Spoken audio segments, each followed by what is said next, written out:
들으시는 하나님의 말씀입니다. 요한복음 12장 12절에서 19절 말씀까지 보도록 하겠습니다. 요한복음 12장 12절에서 19절입니다. 교독합니다. 그 이튿날에는 명절에 온 큰 무리가 예수께서 예루살렘으로 오신다는 것을 듣고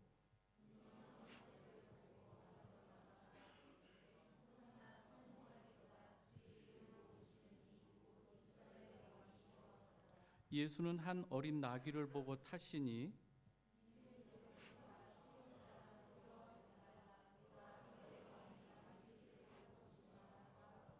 제자들은 처음에 이 일을 깨닫지 못하였다가 예수께서 영광을 얻으신 후에야 이것이 예수에 대하여 기록된 것임과 사람들이 예수께 이같이 한 것임이 생각났더라.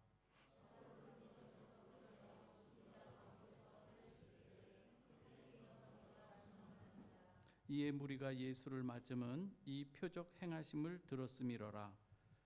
바리새인들이 그 서로 말하되 볼지어다 세상이 그를 따르는도다 하느라. 아멘. 잠시 기도합니다.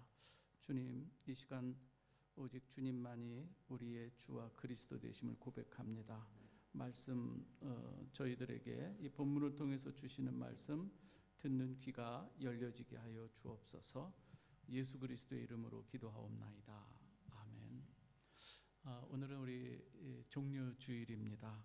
종료주일은 하나님 아버지의 뜻을 따라 이 아들 예수 그리스도께서 때가 이른 줄 아시고 십자가에 달리시기 위해서 그리고 죽으시기 위해서 예루살렘에 입성하는 이 날이죠.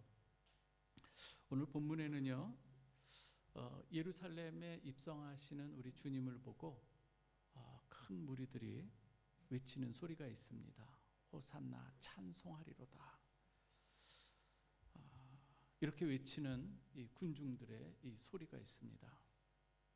그 군중들 사이로 우리 주님께서 어린 나귀를 타고 들어오시는 이 장면이죠. 오늘은 우리가 이 호산나 찬송하리로다, 주의 이름으로 오시는 이스라엘의 왕이시여 라고 하는 이 군중들의 이 외침, 그들의 심리 속에는 과연 예수를 향해서 이렇게 외치는 그들의 이 마음 속에 기대하는 바는 무엇인가? 그 기대에 차서 종려나무 가지를 흔드는 수많은 군중들이 보는 앞에서 우리 주님께서는 또 왜 굳이 어린 나귀를 타고 입성하시는가? 오늘 한번 그 의미를 우리가 생각해 보면서 오늘 본문이 오늘 우리에게 주시는 그 의미들을, 우리에게 주시는 이 교훈들을 함께 살펴보고자 합니다. 종료주일을 맞이해서 우리가 이 신앙의 결을, 우리가 신앙의 모습들이 다양하게 있는데 신앙의 결을 오늘 본문을 통해서 다시 한번 하나님이 기뻐하시는 이 모습으로 우리가 믿음을 좀 세워가는 귀한 시간이 되었으면 좋겠습니다. 그래서 진정으로 여기서 외치는 의미로 호산나 찬송하리로다, 이스라엘의 왕으로 오시는 이여 라고 하는 참된 의미로서의 이 고백이 있는 우리 프라하 베델교회 모든 성도님들이 되시길 주님의 이름으로 축원합니다. 오늘 12절 13절 말씀을 우리가 한번 읽었지만 다시 한번 제가 봉독해 드리겠습니다. 그 이튿날에는 명절에 온 큰 무리가 예수께서 예루살렘으로 오신다는 것을 듣고 종려나무 가지를 가지고 맞으러 나가 외치되 호산나 찬송하리로다, 주의 이름으로 오시느니 곧 이스라엘의 왕이시여 하더라. 여러분, 여기서 그 이튿날이라고 하는 이 단어가 나오는데 바로 전날과의 이 사건이 또 연결되는 것을 우리가 좀 생각해 볼 수가 있습니다. 전날에 어떤 일이 있었는가 하면은요, 우리 주님께서 이 죽었던 나사렛을 다시 살리시는 그 일이 있었죠. 그랬을 때 이 누이 마르다가 그 주님께 너무 감사한 거예요. 그래서 주님이 이제 예루살렘으로 오신다는 그 얘기를 듣고 그 길목에 베다니라고 하는 이 동네인데요, 이 베다니는 바로 나사로가 있던 이 동네인 거예요. 그래서 누이 마르다가 초청을 한 거예요. 주님 저희 집에 오십시오. 그래서 초청을 한 그 자리, 거기에는 죽었다가 살아난 나사로도 있었고 우리 주님이 초청받았고 제자들도 이렇게 함께 참석한 그러한 이 자리였죠. 그런데 그때 한 여인, 이 마리아라고 하는 여인이 갑자기 나드 향, 아주 귀한 이 향유를 가지고 와서 예수의 발에 붓고 자기 머리털로 씻는 그러한 이 장면이 있죠. 이것을 본 가룟 유다가 책망을 하죠. 300데나리온이나 되는 이 비싼 향유를 팔아서 가난한 자들에게 나누어 주면 더 좋았을 것을 어떻게 그러면서 이걸 허비하느냐 이런 식으로 이야기할 때 주님이 막아섭니다. 그러면서 하시는 말씀이 장례를 위해서 그 하던 일을 계속 하라 이 말씀을 하시는 거예요. 그것이 바로 전날에 있었던 그 내용들이죠. 그런데 이 많은 사람들이 주님이 오신다는 그런 이 소문이 있었는데요. 그때 이 사람들이 예수도 보려고 하면서 또 누구도 보기 원했는가 하면 죽은 나사로, 살아난 나사로도 보려고 이렇게 했어요. 그게 이렇게 한 부류의 무리고요. 또 그 반면에 또 한 무리가 있었어요. 어떤 사람들인가 하면은 이 바리새인, 이들이 이 기득권자들이 이제는 예수의 이 소문이 점점 높아지고 인기가 높아지는 것을 보면서 긴장을 합니다. 그래서 여러분들이 말씀을 가만히 보면은 12장 10절 같은 데 보면은 대제사장들이 나사로까지 죽이려고 모의하니, 그죠? 왜요? 나사로 때문에 사람들이, 믿는 사람들이 점점 많아지는 이 상황인 거예요.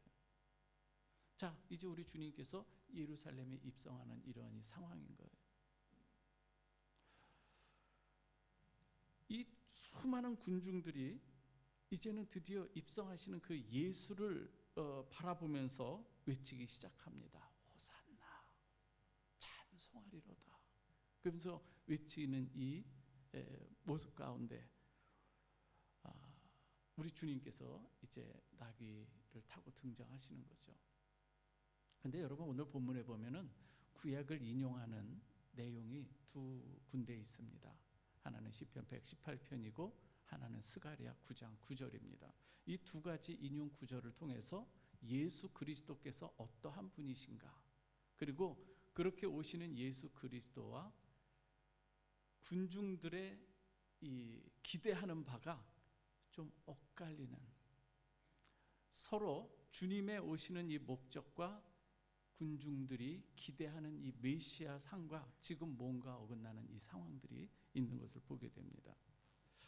지금 이 본문의 유대인들은 지금 어떠한 이 외침을 하는가 하면은요, 사실 이 신명기 시편이죠. 시편 118편에 나오는 25절 26절에 나오는 호산나 찬송하리로다, 이러한 이 내용을 그 외칠 때에 거기서의 이 호산나, 사람들이 외치는 그 마음은 어떠한 가운데서 외치는가 하면은요, 조금 더 내려가 보면은 제단의 뿔을 잡는 그 내용이 나오는 것으로 볼 때에 거기서의 호산나의 외침은 다른 외침이 아니라 저희를 죄 가운데서 구원해 주소서, 제발 우리의 죄를 구원해 주소서예요. 그 외침을 부르짖는 것이 이 시편 118편의 내용인 것이죠. 그래서 지금 사람들은 그런데 그 내용, 원래는 그 118편은 순례자들이 예루살렘에 올 때 거기에서 교창하면서 불렀던 그 내용이거든요. 그런데 여기서 이 무리들이 오늘 호산나를 외치는 이 호산나는 어떠한 것인가? 호산나의 뜻은 제발 우리를 구원하소서예요. 그런데 무엇으로부터 구원해 달라는가가 오늘 포인트가 조금 다르다고 하는 것을 말하고 있는 거예요. 오늘 주님께서 오실 때에 무리들이 여기서 호산나를 외칠 때는 바로 자기들의 이 현실에 부딪혀 있는 이 문제들, 특히 로마의 압제 가운데 있었을 때에 거기에서 우리를 구원해 달라고 하는 이 호산나의 외침인 것이죠. 유대인들에게는 이 메시아 대망 사상이 있었습니다.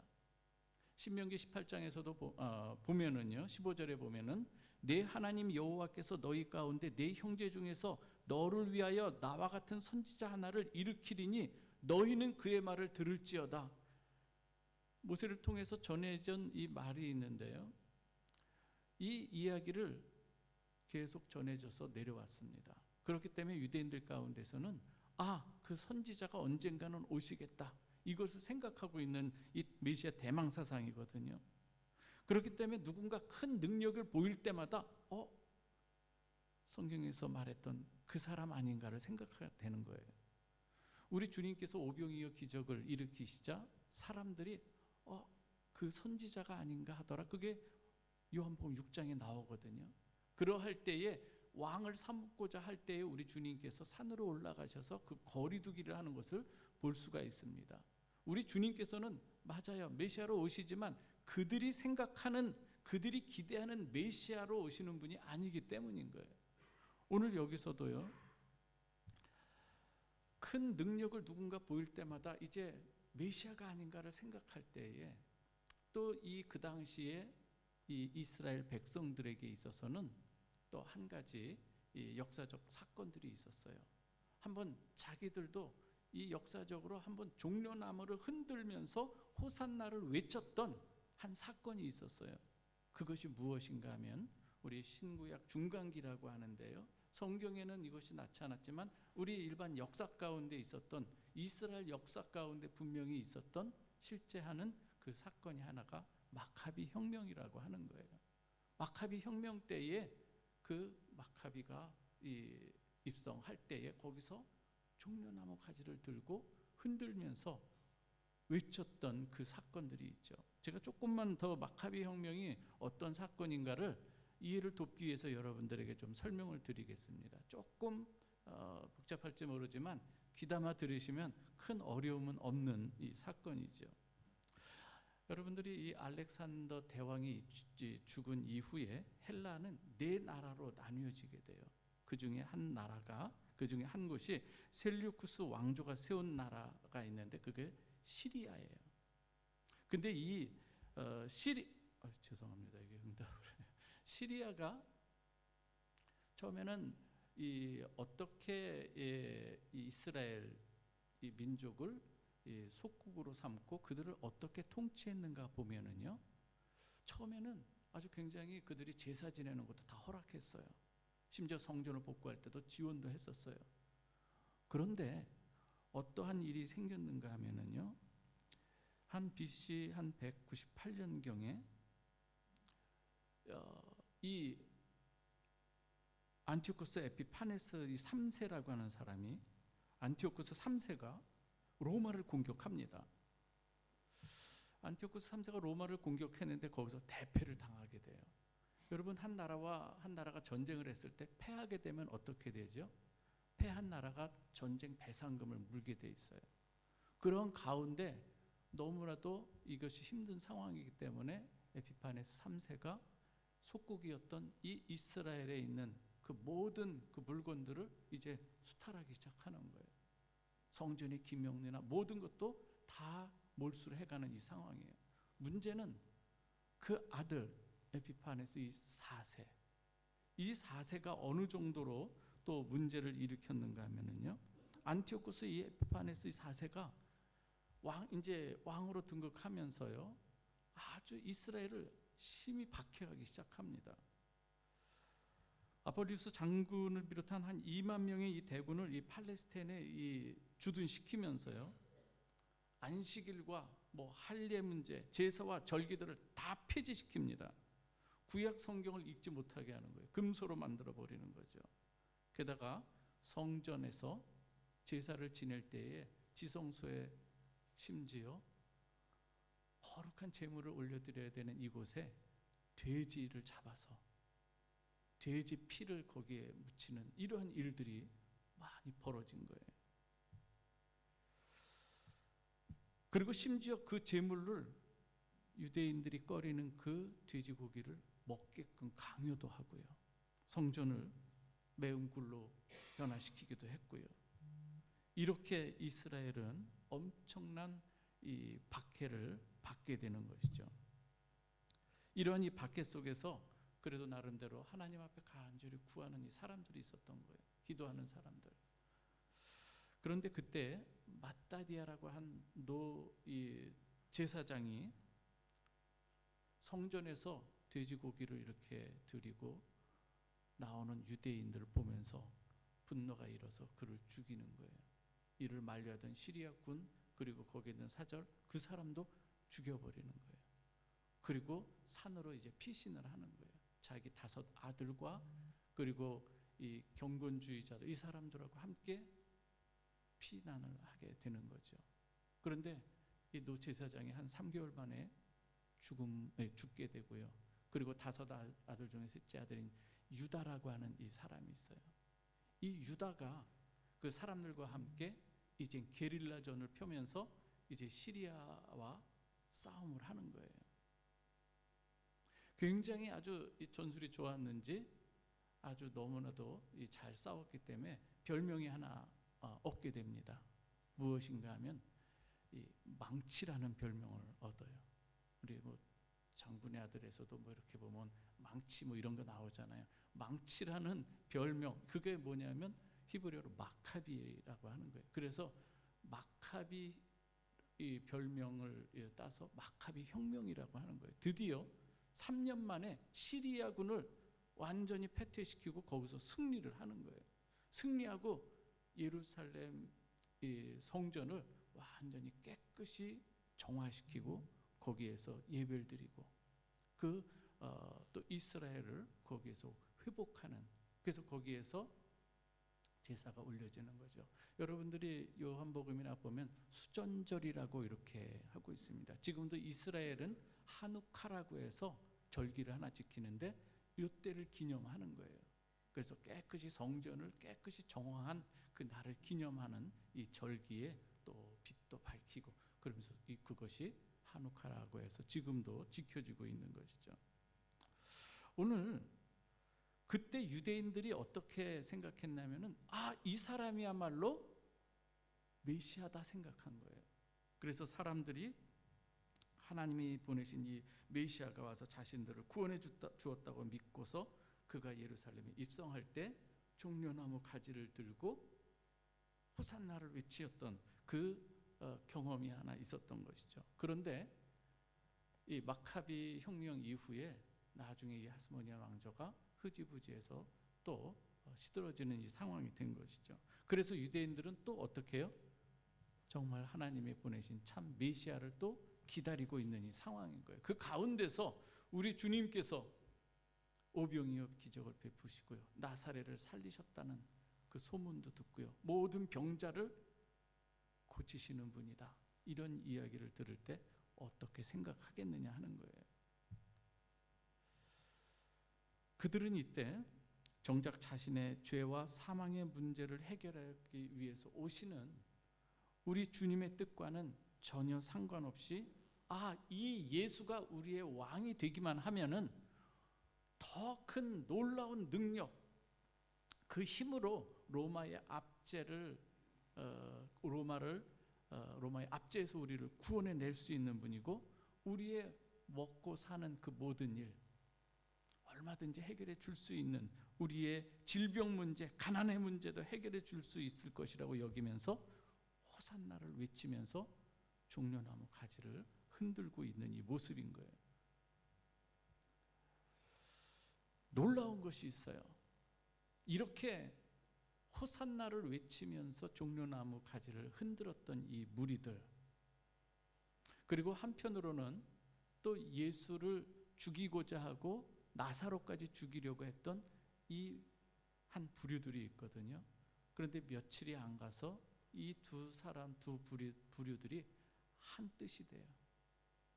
왜 그런가 하면 우리 주님께서 자기들의 기대에 부응하거나 자기들이 원하는 대로 우리 주님께서 능력을 베풀거나 거기에서 사람들의 필요를 채우는 그 모습이 아니라 너무나도 무기력하게 우리 주님께서 잡히시고, 누구에게? 로마 군병에게 잡히시고, 그리고 거기에 체포되신 후에 채찍을 맞으시고 모욕을 당하고 모든 그 어려움을 겪으면서도 거기에서 한마디 거기에서 대응을 하지 못하는 거예요. 아무런 이 힘도 없이 그저 당하고 계시는 그 모습을 보면서 사람들은 은근히 이제는 분노가 일어나기 시작하는 것이죠. 결국 얼마 되지 못해서 호산나를 외치던, 종려나무 가지를 흔들면서 외치던 그들의 이 모습이 어떻게 바뀌는가? 저를 십자가에 못 박으소서로 바뀌게 되는 거예요. 오늘 이것은 우리에게 큰 메시지를 던져주고 있는 거예요. 오늘 우리가 신앙생활을 하면서 나름대로 우리가 갖고 있는 주님에 대한, 그리고 이 기독교 신앙에 대한, 예수 그리스도에 대한 그 모든 기대감들이 있어요. 그리고 우리가 이 교회에 나와서 우리가 때로는 찬양합니다. 오늘도 우리 청년들 찬양 너무 잘했어요.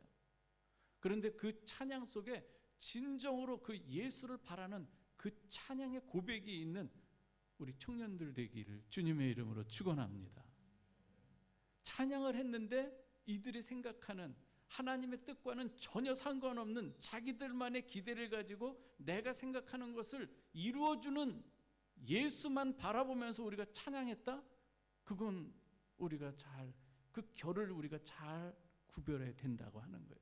그런 의미에서 오늘 종료주의를 맞이해서 저와 여러분들의 이 신앙, 예수 그리스도를 믿는 그 신앙의 결을 다시 한번 우리가 선명하게 살펴보고 돌아봐야 한다고 하는 거예요. 어떠한 마음으로 우리가 주님의 이름을 부르고 주님을 찬양하며 나오는가 하는 거예요. 주님의 뜻과는 전혀 상관없이 내가 원하는 것을 얻어내기 위한, 주님이 하나의 우리 신앙의 삶의 도구로만 되는 그러한 모습이 되어서는 안 된다고 하는 것이죠. 그렇다면 우리 주님께서 환영하는 무리들 가운데 어린 나귀를 타고 들어오시는 그 의미는 무엇인가? 오늘 14절 15절 제가 또 읽어드리겠습니다. 예수는 한 어린 나귀를 보고 타시니 이는 기록된 바 시온에 따라 두려워하지 말라, 보라 너의 왕이 나귀 새끼를 타고 오신다 함과 같더라. 두 가지 인용이 있었다고 말씀드렸습니다. 지금 시편 118편에서의 호산나, 거기에서 주님이 오시는 목적이 거기에 담겨져 있고요. 오늘 스가랴 9장 9절에서도 우리 주님이 어떠한 모습으로 무엇을 위해 오시는가를 또 잘 보여주고 있습니다.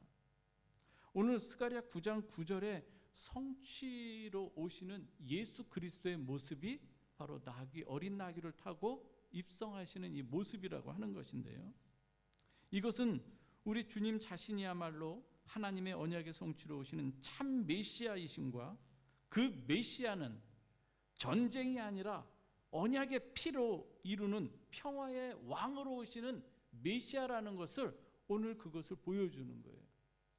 스가랴 9장 9절의 그 내용을 사실 제자들은 알았을 거예요. 왜요? 구약의 말을, 이 성경의 말씀을 많이 배웠던 자들이기 때문에. 그런데 그 내용이 바로 눈앞에 나귀 타고 오는 예수의 그 분을 통해서 이루시는 것을 나중에서야, 주님께서 십자가에 죽으시고 부활하신 이후에야 나중에서 깨달았다. 오늘 요한복음은 이렇게 기록하고 있는 거예요.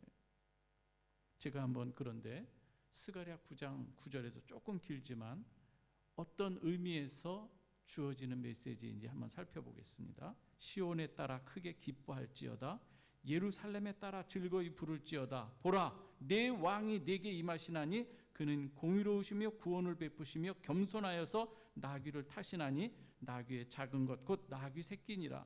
내가 에브라임의 병거와 예루살렘의 말을 끊겠고 전쟁하는 활도 끊으리니 그가 이방 사람에게 화평을 전할 것이요 그의 통치는 바다에서 바다까지 이르고 유브라데 강에서 땅끝까지 이르리라. 또 너로 말할진대 내 언약의 피로 말미암아 내가 내 갇힌 자들을 물 없는 구덩이에서 놓았나니 갇혀 있으나 소망을 품은 자들아 너희는 요새로 돌아올지니라. 내가 오늘도 이르노라. 내가 네게 갑절이나 갚을 것이라. 오늘 여기서 중요한 부분이 있습니다. 이스라엘에 임할 이 왕, 갇힌 자들을 물없는 구덩이에서 놓아주는 그 방법은 세상의 힘이라고 하는 에브라임의 이 말, 칼, 활, 이것이 아니라 언약의 피로 이루겠다고 하는 그 메시지가 여기에 담겨져 있는 거예요. 평화의 왕으로 오시는 메시아 예수 그리스도께서 이루시는 그 일, 그것은 바로 세상의 힘으로 이루는 평화가 아니라 주님의 십자가로 이루시는 평화임을 오늘 여기서 말씀하고 있다고 하는 거예요. 여러분 읽어보신 분도 있으리라 생각되는데요. 한때 아주 잘 베스트셀러 중에 하나였기도 합니다. 에리히 프롬이 쓴 자유로의 도피라고 하는 이 책이 있습니다. 혹시 읽어보신 분이 있을 텐데요. 제1차 세계대전이 일어난 이후에 독일 민족에게는 굉장히 이 패전의 상처가 생긴 거예요. 그 상처로 신음하게 되죠. 그랬을 때에 이 사람들에게 아주 하나의 뭐라 그럴까요? 구세주와 같은 사람이 등장하죠. 어떤 강력한 어떤 이 힘과 메시지, 이 프로파간다를 외치면서 나선 사람이 한 사람이 있습니다. 누구죠? 히틀러예요. 히틀러. 자유를 포기하면서까지라도 강력한 왕과 같은 이 히틀러에게 모든 것을 내어주면서, 근데 이것으로부터 시작된 이 어두움이 이 독일에 나타나기 시작하죠. 그런 이런 이 모습들을 약간 사회 심리학적으로 잘 보여주는 이 책인데요. 자유라고 하는 이 모든 것들을 포기해서라도, 이 마술적 표적을 행해서라도 지금 우리가 갖고 있는 이 어려운 이 상황을 타개해만 줄 수 있다면 누구든 괜찮다고 생각하면서 한 강력한 이 사람을 그들이 열광하면서 맞이했는데 그 결과가 어떻게 되었는가 하는 거예요. 독일을 구해줄 것 같은 이 강력한 지도자에게 사람들이 매혹이 됩니다. 그런데 그 대가는 너무나도 엄청나게 크게 나타나게 되죠. 오스트리아, 빈과 폴란드를 시작으로 해서 나치의 유럽 점령이 시작됩니다. 파죽지세로 나아가게 되죠. 점점 1941년대는 러시아와의 이 전쟁도 일어나게 되는데요. 그때 수십만 명의 젊은이들을 거기서 동요를 일으키며 나가야 됨을 외치는, 그래서 많은 젊은이들이 하일 히틀러, 여기서 하일은 아주 신성한 이런 뜻이잖아요. 하일 히틀러 그러면서 많은 청년들이 나가요. 여러분들이 여기서 한 3시간 정도 가면은 뉘른베르크가 있거든요. 뉘른베르크에 가면은 그 당시에 나치 전당대회를 40만 명 정도 되는 이 당원들이 모여서 소리를 외치며 손을 들면서 환호했던 그 장소가 있어요. 지금도 좀 유적지로 남아 있는데요. 거기에 마치 그 당시에 처음 등장할 때 이 히틀러를 아주 신성한 사람처럼 마치 퍼포먼스하면서 그렇게 이 광장을 채웠던 곳. 그런데 얼마 안 가서 어떤 결과를 나타냈는가? 이제는 그렇게 징집이 되어서 전쟁에 갔던 이 청년들, 하일 히틀러를 외쳤던 그 집, 그 모든 그 집, 그 자녀들 안에서 이젠 죽음의 소리가 들려오는 거예요. 거기서 울음이 터지고 거기에서 장례식의 통곡 소리가 이제는 울려나기 시작하게 되는 거죠. 결국 파멸에 이르게 되는 이 역사를 여러분들이 잘 알고 있는 줄 믿습니다. 예루살렘에 예수를 보기 위해서 모여든 이 군중들, 어찌 보면 로마 제국을 능가하는 훨씬 더 큰 힘, 훨씬 더 큰 그 무언가를 바라보면서 자기들을 구원해 주기를 바랬던 이 군중들의 이 모습인 거죠. 그러나 우리 주님께서는 히틀러의 모습이 아니라 오히려 어린 나귀를 타고 들어오시는 이 모습인 거예요. 마치 로마 제국에 아주 어마어마한 전차 부대가 있는 그 상황 가운데 어린 나귀를 타고 들어오시는 우리 주님.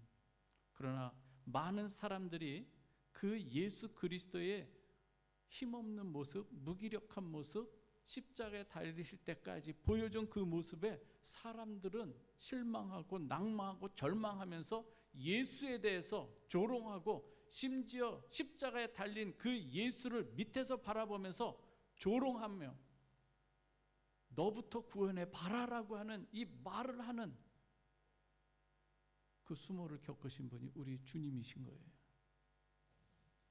하지만 사랑하는 우리 성도 여러분, 이렇게 어린 나귀 새끼를 타고 예루살렘에 입성하신 우리 주님께서는 우리가 생각했던, 우리 육신의 눈으로만 생각했던 아주 무기력해서 아무 일도 못하신 그 주님이 아니라고 하는 거예요.